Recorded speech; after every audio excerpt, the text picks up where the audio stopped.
વૃક્ષો છે એ બધા જ ભગવાનના રૂવાટા છે. આપણું એક રૂવાટું ખેંચીએ તો કેવું દર્દ થાય છે. તો વૃક્ષોને, લીલાછમ વૃક્ષોને કપાય નહીં, એનું ફર્નિચર ન બનાવાય, નહીંતર ભગવાન આપણા શરીરનું ફર્નિચર બનાવી દે. આવું અદ્ભુત વિરાટ સ્વરૂપનું વર્ણન કર્યું છે. એટલે માટે એનું નામ આપ્યું છે જ્ઞાન લીલા. ત્રીજા સ્કંદનું નામ આપ્યું છે સર્ગ લીલા. એની અંદર 33 અધ્યાય છે, 33 પ્રકાર છે. ભગવાન 33 કયા કયા? 11 રુદ્ર, 12 આદિત્યા, 8 વશવ અને ઇન્દ્ર પ્રજાપતિ. આ કુલ મેળવીએ તો 33 થાય. માટે 33 અધ્યાય તૃતીય સ્કંદની અંદર આપેલા છે. એનું નામ સર્ગ છે. અને ચોથા સ્કંદનું એ ભગવાનનો દક્ષિણ કરકમલ છે. કરકમલ કોને કહેવાય? આંગળીના ટેરવાથી કોડા સુધીના ભાગને કરકમળ કહેવાય. આંગળીના ટેરવાથી કોણી સુધીના ભાગને હસ્ત કહેવાય. આંગળીના ટેરવાથી ખભા સુધીના ભાગને બાહુ કહેવાય. આવું દાદાજી બોલતા અને કહેતા. અદ્ભુત. આવું અત્યારે ભણાવવામાં આવતું નથી. ખાલી મસ્તક, ધડ અને હાથ પગ 3 પ્રકાર બતાવવામાં આવે, પણ એક એક અંગ દાદાજી બહુ સરસ. દાદાજીની કથાઓ, દાદાજીએ એક એક અક્ષર, એક એક શબ્દ વ્યવહારની અંદર વણી લઈ અને કથા કરતા. અમે જ્યારે સુરત ગયા, એમને વઘાર ઉપર કથા કરી, એક જગ્યાએ દાળ ભાત ઉપર કથા કરી, એક જગ્યાએ અથાણા ઉપર કથા કરી, એક જગ્યાએ પાપડ ઉપર કથા કરી. પાપડથી આખું 18 શ્લોકો. જમતી વખતે પાછળથી જ પાપડ આપવામાં કેમ આવે છે? અદ્ભુત.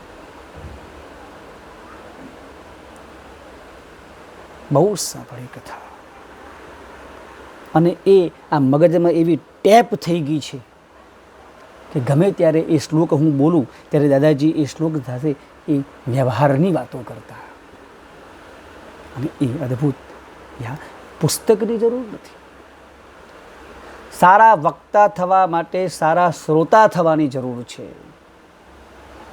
લોકો કથાની અંદર બેસે છે ખરા, પણ કથા એમમાં બેસતી નથી. એમાં પોતાના મનમાં બેસવી જોઈએ, બુદ્ધિમાં બેસવી જોઈએ, ચિત્તમાં બેસવી જોઈએ.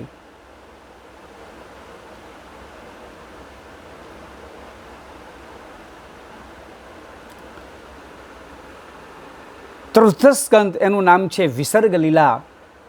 એ ભગવાનનો વામ કરકમલ છે. એના 31 અધ્યાય છે. આગળ મેં એમને હમણાં વર્ણવ્યું એ જ પ્રમાણે 11 રુદ્ર, 11 રુદ્રો, 12 સૂર્યો, 8 વસુ, ઇન્દ્રને પ્રજાપતિ નહીં, માટે 31. એટલે એની અંદર 31 અધ્યાય છે. એની અંદર પણ તૃતીય સ્કંદની અંદર 2 ભાગ છે. એની અંદર ભગવાનના 2 અવતાર છે. એક જ્ઞાનાવતાર અને ક્રિયાવતાર. પહેલાં ક્રિયાવતારનું વર્ણન કર્યું છે અને પછી જ્ઞાનાવતારનું વર્ણન કર્યું છે. ક્રિયાવતાર એટલે વરાહ ભગવાન અને જ્ઞાનાવતાર એટલે કપિલ ભગવાન. અદ્ભુત વર્ણન કર્યું છે. ચોથા સ્કંદની અંદર 4 ભાગ છે. ધર્મ, અર્થ, કામ અને મોક્ષ. ધર્મનું ઉદાહરણ સતીનું આપ્યું છે.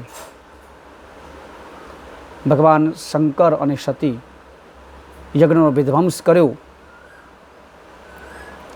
કહેવાનો ભાવ એ છે કે જ્યાં પતિ જાય ત્યાં જ પત્નીથી જવાય, પણ જ્યાં પત્ની જાય ત્યાં પતિથી ન જવાય. ધર્મ છે. બીજી દ્રષ્ટિએ જોઈએ તો દાદાજી એવું કહેતા હતા કે ધર્મ કોઈને નીચો દેખાડવા માટે ન કરાય, નહીતર એનો વિધ્વંસ જ થાય.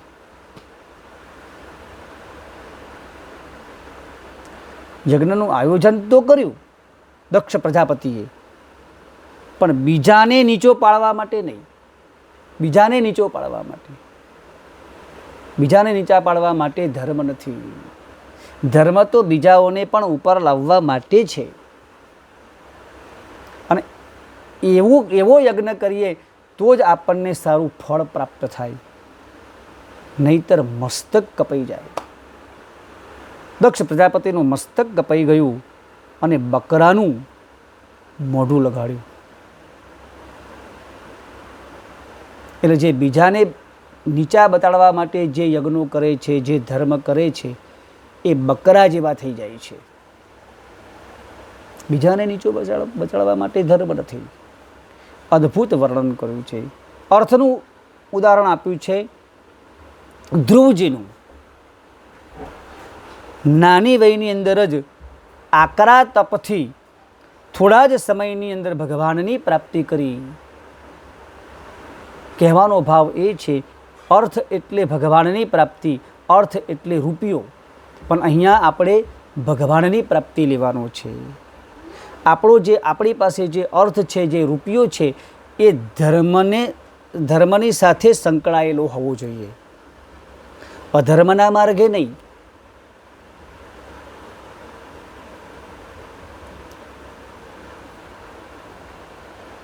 ધર્મ, અર્થ અને કામનું ઉદાહરણ આપ્યું છે પૃથુ રાજા.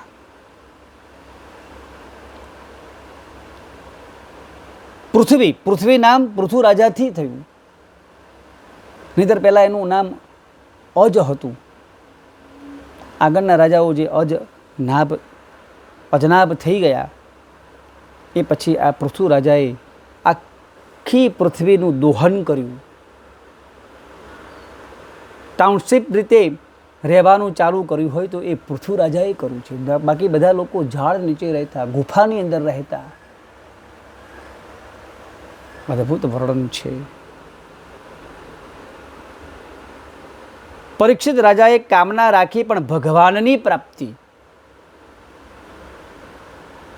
ભગવાન પ્રસન્ન થયા તો એ પૃથુ રાજાએ ભગવાને કહ્યું કે માગો, તમે માગશો એ મળી આપીશ. ત્યારે પૃથુ રાજાએ કહ્યું કે હે ભગવાન, મારે કંઈ જ જોઈતું નથી, ફક્ત તમારી કથા સાંભળવા માટે મને 10,000 કાન આપો. આવી માગણી કરી છે. ભગવાનની પ્રાપ્તિ થાય એવી જે કામના હોય એ શ્રેષ્ઠ છે.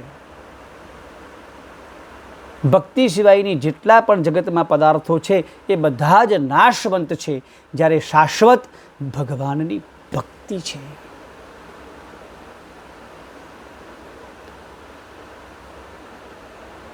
અને ચોથું મોક્ષનું ઉદાહરણ આપ્યું છે પુરંજન અને પુરંજયી આખ્યાન. ભગવાને આપણું જે આ શરીર બનાવ્યું છે એ 9 દ્વારવાળું છે. એમાં જે 7 દ્વાર છે એ તો ફક્ત મસ્તિષ્કમાં જ આવી જાય છે. 2 આંખ, 2 કાન, 2 નસકોરા અને મુખ, 7 થયા.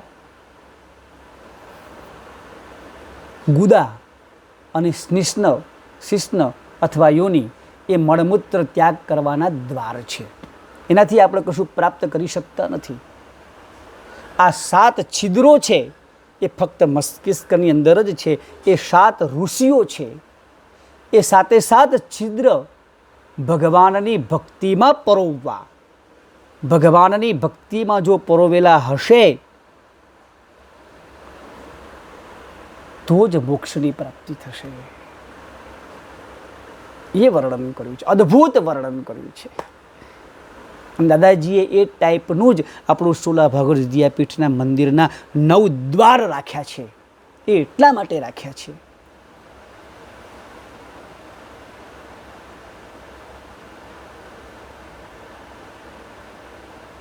ચોથો સ્કંદ. પંચમ સ્કંદ એનું નામ છે સ્થાન લીલા. સ્થાન ધ્યાન રાખજો, પહેલેથી દોરાવું છું. અધિકાર, જીવનમાં અધિકાર પ્રાપ્ત થયા પછી જ જ્ઞાનની પ્રાપ્તિ થાય છે, માટે બીજા સ્કંદનું નામ આપ્યું છે જ્ઞાન લીલા. જ્ઞાનની પ્રાપ્તિ થયા પછી જ વ્યક્તિ, જીવ ક્રિયાશીલ બને છે.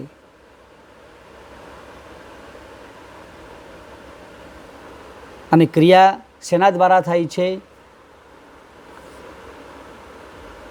આપણા હસ્તકબલ દ્વારા. તૃતીય સ્કંદ અને ચતુર્થ સ્કંદ.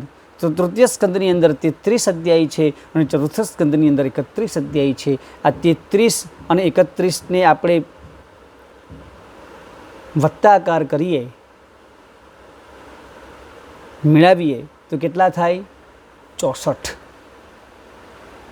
ભગવાનની 64 કલાઓનું વર્ણન આ બંને સ્કંદની અંદર કર્યું છે.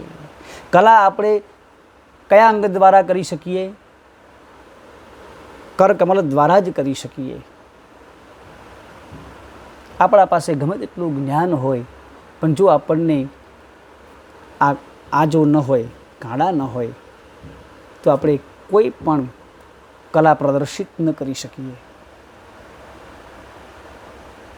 એવો ભાવ છે.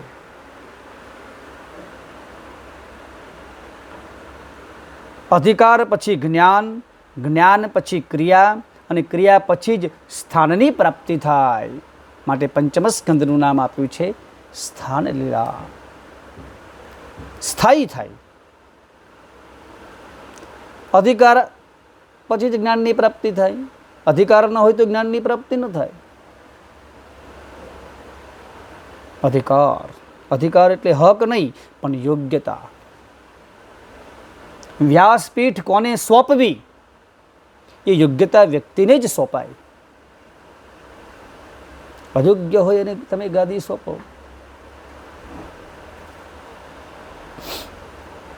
સ્થાનની પ્રાપ્તિ થાય. એની અંદર ખગોળ, ભૂગોળ, 7 દ્વીપો, 7 સાગરો અને 999 નદીઓનું વર્ણન કરેલું છે અને છેલ્લે 28 નરકોનું વર્ણન કર્યું છે. અને એ 28 નરકો ઉપર નથી, ધરતી પર જ છે. અહીંયા જ ભોગવવું પડે છે. અત્રેવ નરકઃ સ્વર્ગઃ. તૃતીય સ્કંદની અંદર કપિલ ભગવાન દેવહૂતિને કહી રહ્યા છે કે હે માં, અહીંયા જ સ્વર્ગ છે અને અહીંયા જ નરક છે. જીવને સ્થાનની પ્રાપ્તિ થયા પછી એ પુષ્ટ થાય, માટે છઠ્ઠા સ્કંદનું નામ આપ્યું છે પુષ્ટિ લીલા. એની અંદર અજામિલનું વર્ણન કરી અને ભક્તિને પુષ્ટ કરી છે. નારાયણ કવચ આપ્યું છે. ઇન્દ્ર અને વૃત્રાસુરનું યુદ્ધ વર્ણન કર્યું છે, અદ્ભુત વર્ણન કર્યું છે.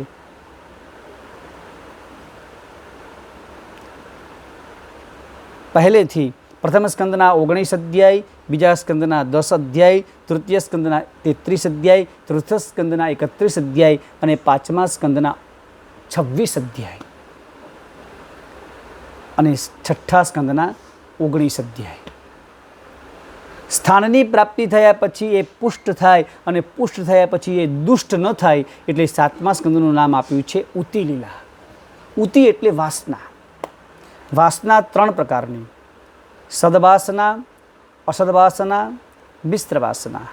સદવાસનાનું ઉદાહરણ આપ્યું છે પ્રહલાદજીનું, અસદવાસનાનું ઉદાહરણ આપ્યું છે હિરણ્યકશિપુનું અને મિશ્ર વાસનાનું ઉદાહરણ આપ્યું છે નારદજીએ કહેલા 4 ધર્મ. 4 ધર્મના 4 પાયા: સત્ય, દયા, તપ, શૌચ એટલે પવિત્રતા.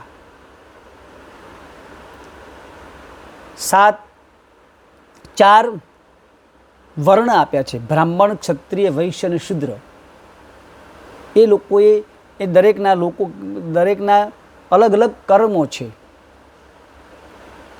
દાદાજી એવું કહેતા કે જગતનો શિક્ષક બ્રાહ્મણ જ હોવો જોઈએ, જગતનો રક્ષક ક્ષત્રિય જ હોવો જોઈએ, જગતનો પોષક વૈશ્ય જ હોવો જોઈએ અને જગતનો સેવક શુદ્ર જ હોવો જોઈએ. જો આ પ્રમાણે ન હોય તો જગતમાં અંધાધૂંધી થવાની અને થવાની જ. બ્રાહ્મણના 6 કર્મો: ભણવું, ભણાવવું, યજ્ઞો કરવા, કરાવવા, દાન લેવું અને આપવું. ખાલી લે કરે તો એ બ્રાહ્મણને મેલું દાટ ધોતિયું પહેરવાનો વારો આવે, ફાટેલું ધોતિયું પહેરવાનો વારો આવે. એ ન આવે માટે દાન આવે તો તરત પાછું દાન કરી દેવું. બોલો શ્રી ગોવર્ધન નાથ કી જય. આ બ્રાહ્મણના 6 કર્મ. ક્ષત્રિયનું દેશનું સંરક્ષણ કરવું, વૈશ્યનું વ્યાપાર વાણિજ્ય અને શૂદ્રોનું 3 વર્ણોની સેવા કરવી. દાદાજી ઉદાહરણ બહુ સરસ આપતા. કોઠું અને સફરજન. સફરજનને કોઠું કહેવાય, કોઠાને સફરજન કહેવાય. સફરજન એ સફરજન અને કોઠું એ કોઠું.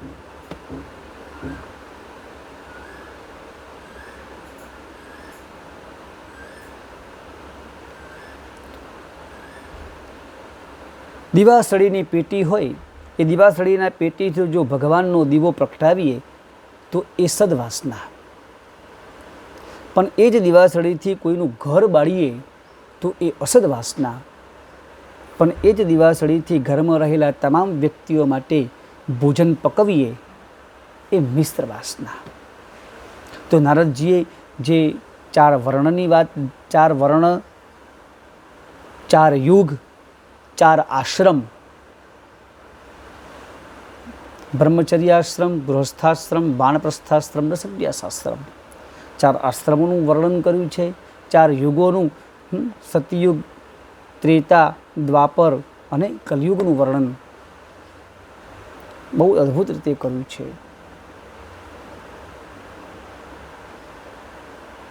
4 વર્ણોનું વર્ણન કર્યું છે. 4 વર્ણ એનું પણ અદ્ભુત રીતે વર્ણન કર્યું છે. આવી રીતે સપ્તમ સ્કંદ સમાપ્ત કર્યું છે. કહેવાનો ભાવ એ છે કે આપણા શરીરમાં વાસના ન રહેવી જોઈએ. જ્યાં સુધી આપણા શરીરમાં વાસના હશે ત્યાં સુધી આપણને અમૃતની પ્રાપ્તિ નહીં થાય. એટલે અષ્ટમ સ્કંદ અને નવમ સ્કંદ એ ભગવાનના વક્ષસ્થળ છે. અષ્ટમ સ્કંદ છે એનું નામ છે મન્વંતર લીલા.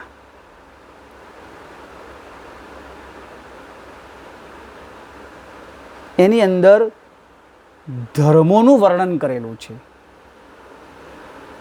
કયા મન્વંતરની અંદર કયા ભગવાનનો અવતાર ધારણ થયો એની અંદર અદ્ભુત વર્ણન કરેલું છે. ભગવાને 4 વર્ણની અંદર અવતાર ધારણ કર્યા છે. 6 અવતાર, 6 ચોક 24. બ્રાહ્મણ કુળની અંદર ભગવાને 6 અવતાર ધારણ કર્યા.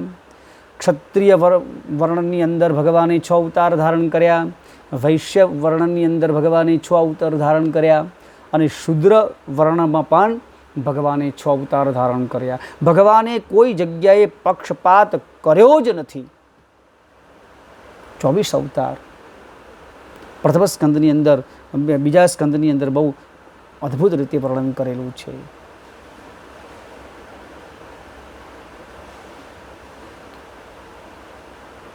અને નવમ સ્કંદ છે એનું નામ છે ઈશાનું કથા.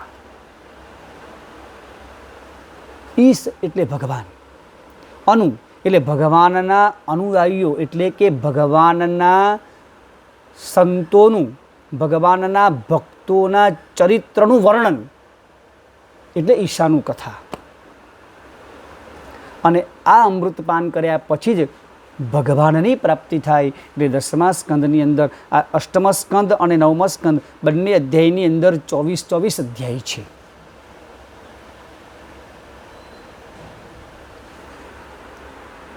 અને 10મ સ્કંદ છે એ તો ભગવાનનું હૃદય છે. એની અંદર 90 અધ્યાય છે. ભગવાનના પ્રાદુર્ભાવથી માંડીને એમને જે પણ લીલાઓ કરી એ બધું જ વર્ણન 10મ સ્કંદ છે. ભગવાનનું હૃદય છે. 10મ સ્કંદ એ ભગવાનનું હૃદય. અને હૃદય તો કેટલું વિશાળ હોવું જોઈએ. જેનું હૃદય વિશાળ હોય એવા જ હૃદયની અંદર ભગવાનની પ્રાદુર્ભાવ થાય છે. એના જ હૃદયની અંદર ભગવાન બિરાજમાન થાય છે. જેનું હૃદય સંકુચિત છે એના હૃદયની અંદર ભગવાન બિરાજમાન થતા નથી. જેનું મન સંકુચિત છે, ભગવાનને રહેવાના સ્થાન કયા છે? બે જ છે, એક હૃદય અને મન. મન અને હૃદય જો વિશાળ હશે તો ચોક્કસ ભગવાન બિરાજમાન થશે. પણ જો એ સંકુચિત હશે, જેવી રીતે આપણને નાનું ઘર ગમતું નથી એમ ભગવાનને પણ નાનું ઘર ગમતું નથી. એટલે જેનું હૃદય વિશાળ, જેનું મન વિશાળ, એના હૃદયની અંદર ભગવાન ઠાકોરજી બિરાજમાન થાય છે. એ ભાવ પ્રદર્શિત કર્યો છે. અને એકાદશ સ્કંદ છે એ ભગવાનનું લલાટ છે અને એનું નામ છે મુક્તિ લીલા. અગાધ જ્ઞાન ઉદ્ધવજીને ભગવાને આપ્યું છે. અને છેલ્લે ઉદ્ધવજી કહે છે કે હું તમારી જોડે આવું. ભગવાન કહે છે કે નહીં, આપણે એકલા જ આવ્યા છીએ અને એકલા જ જવાના છીએ. અદ્ભુત અગાધ વર્ણન કર્યું છે. ઠસોઠસ જ્ઞાન ભર્યું છે. અને છેલ્લો 12મો સ્કંદ એનું નામ છે આશ્રય લીલા. ભગવાને ઊંચો કરેલો બાહુ. ભગવાન મને તમને એમ કહે છે કે સર્વધર્માન પરિત્યજ્ય મામેકમ શરણમ વ્રજ. તમે કોઈના શરણે ના જતા મારી શરણે આવજો, હું તમારો ઉદ્ધાર કરીશ. દાદાજી વારંવાર એવું કહેતા કે અલ્પાશ્રયો ન કર્તવ્ય, કર્તવ્યો મહદાશ્રય. અલ્પાશ્રય શું કામ કરીએ? 2 હાથવાળો આપી આપીને કેટલા આપશે? 5,000, 5 લાખ, 5 કરોડ, 5 અબજ. પણ જ્યારે ઠાકોરજી રીઝશે તો આપણે મનમાં વિચાર્યું પણ નહીં હોય. કર્તવ્યો આપણે 2 હાથવાળાને ભજીએ એના કરતાં 1000 હાથવાળાને ન ભજીએ. જો આપણે ટૂંકમાં દાદાજી બહુ સરસ ગણતરી કરતા અને કહેતા કે આપણે ભગવાનની ભક્તિ કરીએ તો આપણા 2 હાથમાંથી ભગવાન આપણને 4 હાથવાળા બનાવે. એટલે કે આપણા લગ્ન થાય એટલે આપણે 4 હાથવાળા થયા. એનાથી વધારે ભક્તિ કરીએ તો ભગવાન આપણને ત્યાં સંતાન સ્વરૂપે આવે એટલે આપણે 6 હાથવાળા થયા. એનાથી પણ ભગવાનની વધારે ભક્તિ કરીએ તો બીજા સંતાનની પ્રાપ્તિ થાય તો આપણે 8 હાથવાળા થયા. એનાથી પણ જો આપણે વધારે ભક્તિ કરીએ તો આપણે જે જીવન જીવીએ છીએ એ બીજા જગતમાં જેટલા પણ છે બધા જ આપણું અનુકરણ કરે એટલે બધાના હાથ ગણીએ તો 1000 હાથ થાય. એવી રીતે 1000 હાથવાળાની ભક્તિ કરીએ તો આપણે 1000 હાથવાળા બનીએ. પણ જો ન કરીએ તો બધા હાથ કપાતા જાય.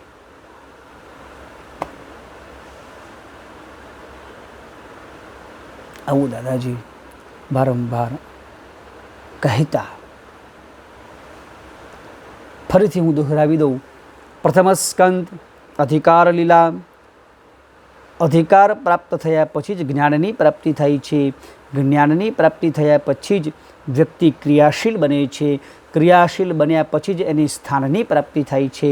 સ્થાનની પ્રાપ્તિ થયા પછી જ તે પુષ્ટ બને છે. એ પુષ્ટ બન્યા પછી દુષ્ટ ન થાય માટે ઉતી લીલા. એ ઉતી છે એ વાસના એ દરેકના કેડમાં ભાગમાં રહેલી છે. એટલે ભગવાને આ રીતે આમ હાથ રાખ્યો છે. આ રીતે એ ઉતી વાસના દબાવી છે.